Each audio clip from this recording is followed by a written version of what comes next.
দেবা ডাকি আমার মা বলি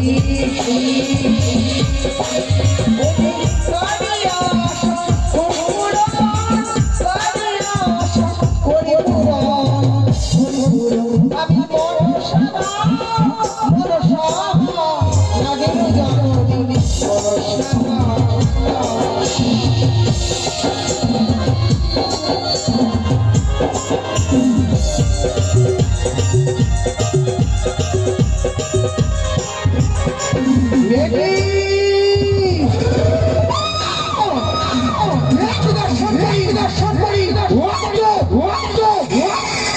জনতার পরিস্থিতিকে সীমান দূরের লক্ষ্মীন্দর সেই বিবাহ নিয়ে চলেছি চন্দ্রপতি সদাগর এক এক করতে ৩০ কোটি দেবতার চরণে দিয়ে দিল পুষ্পজল। আমি শিবনন্দিনী পদ্মাবতী আমার আঙাতনে দেয়নি আমার পুষ্পজল। কিন্তু আমি কি করবো? আমি যে করি হোক আমি চাঁদের ভর্তি আমার পুষ্পাঞ্জলি নিতেই হবে। আমি কি করবো? না না না না না না ওই তো মনে পড়ে যায় আমার এই মনসাবেগ দূরে রেখে আমি বৃদ্ধা ব্রাহ্মণের রূপ ধরে যাবো আমি চাঁদের নিকটে। না না না না না আর বেশি বিলম্ব করবো না। কোথায় আছে নাগগণ? সাজিয়ে তোমার হংসরথ নিয়ে যাবো তাদের যদি যদি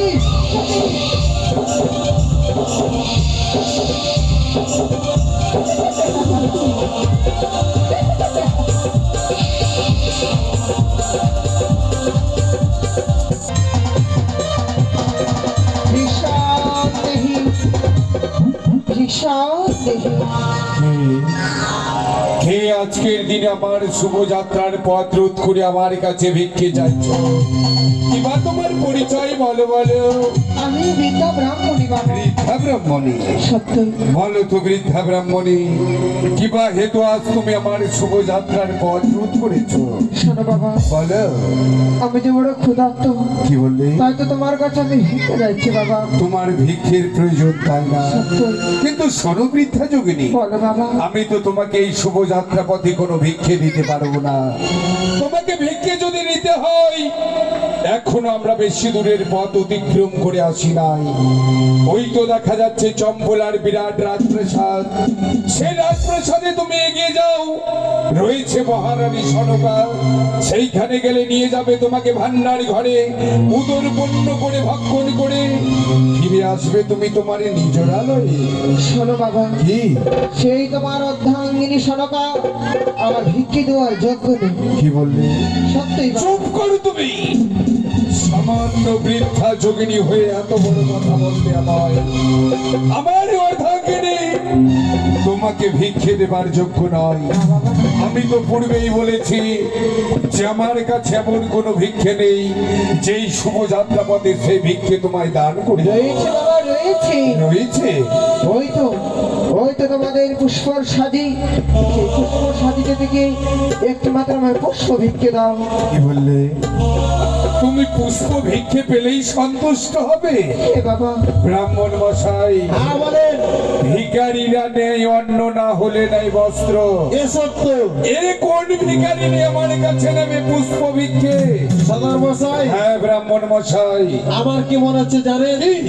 আমার মনে হচ্ছে মেয়েটি চ্যাংমুড়ির কানি নয়। কানি কানি, সে কোনো কানি না, কোনো ছলনাময়ী। আমিও তাকে ভালোভাবে পরীক্ষা করব। বেশ। শোনো বৃদ্ধা যোগিনী, বলো বাবা। আজ আমার পুত্রের শুভ বিবাহ। আমিও চাই না আজকের দিনে আমি কারো প্রাণে আঘাত করি। তুমি আমার কাছে পুষ্প ভিক্ষে নেবে তাই না? সত্যি বাবা। কিন্তু আজকের দিনে তুমি যদি আমার কথার অনুসারে আমার কাছে ভিক্ষে নিতে পারো, তবেই তো এই মুহূর্তে আমি তোমায় পুষ্প ভিক্ষে দান করব। পারবে তো? পারবে তুমি আমার কথার অনুসারে তুমি আমার কাছে ভিক্ষে নিতে?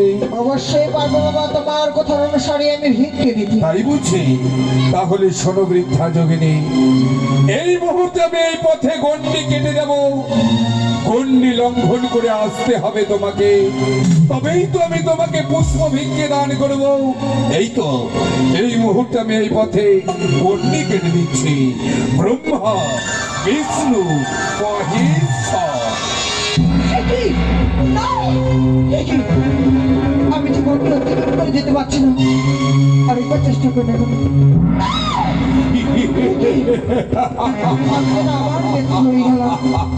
না না, আরেকবার চেষ্টা করে দেখো। আমি দেবী হয়ে সাধারণ মানবের কাছে নিজেকে হেরে যেতে পারি না। একে করে 33 করে দেবতার আমি বাক্য মান্য করতে পারি, কিন্তু আমি আমার পিতা ভোলা মহেশ্বর তার বাক্য কিছুতেও মান্য করতে পারি না। শোনো বাবা, তোমার যদি ভিক্ষে দিতে হয় বাবা, তুমি গন্ডি অতিক্রম করে সে তোমার ভিক্ষে দাও। অসম্ভব। তবে শোনো বাবা, তুমি যদি শুভলগ্নে শুভবর্ণে আমার ভিক্ষে না দাও, এই যে তোমার পথ পৌঁছে নিলাম, কিছু তোমাদের পথ ছেড়ে দেবো না। তাই বুঝি? তাহলে তুমি আমার শুভযাত্রার পথ ছেড়ে দেবে না? না, কি করে পথ পরিষ্কার করতে হয় সেই কৌশল আমারও জানা আছে। তাই তো এই মুহূর্তে মাতা চণ্ডীর হেতালে আমি বধিব তোরে।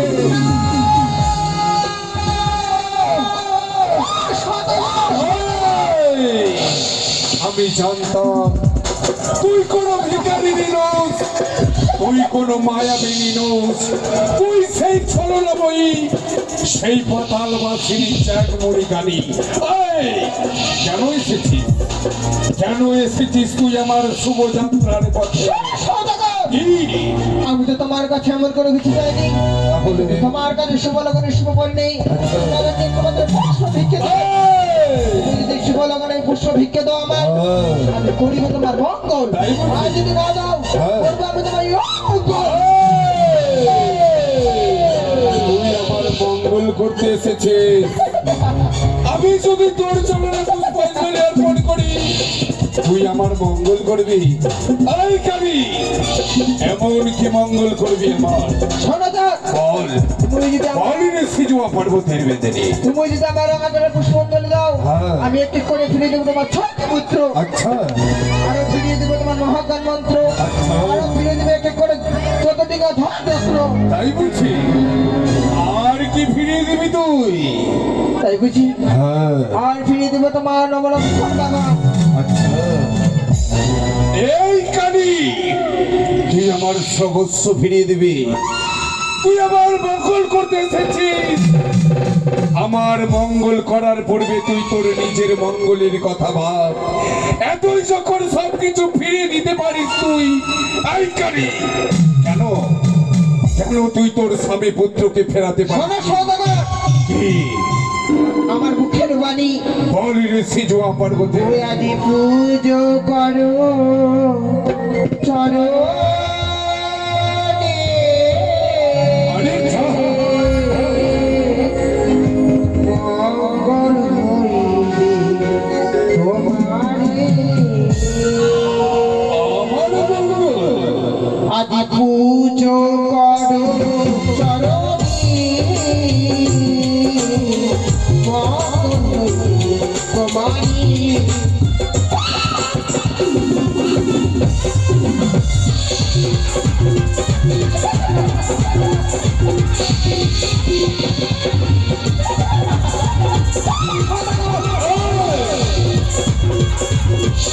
সকল আকাশ